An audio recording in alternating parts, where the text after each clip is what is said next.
नाही चाही कूलर पंखा टीवी राजा जी, अब की गर्मी लगाई देता एसी राजा जी, अब की गर्मी लगाई देता एसी राजा जी।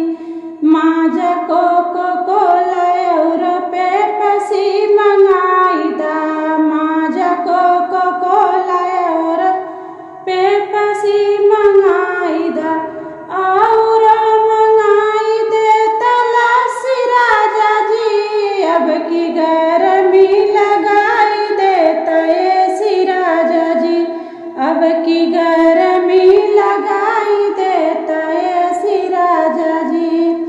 नाही चाही कूलर पंखा टीवी राजा जी, अब की गर्मी लगाई देता एसी राजा जी।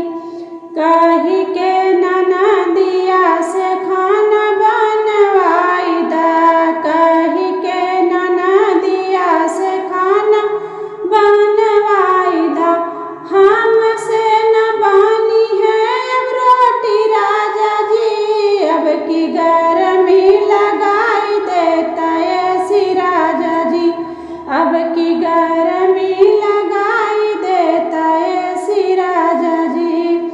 नाही चाही कूलर पंखा टीवी राजा जी, अब की गर्मी लगाई देता एसी राजा जी, अब की गर्मी लगाई देता एसी राजा जी।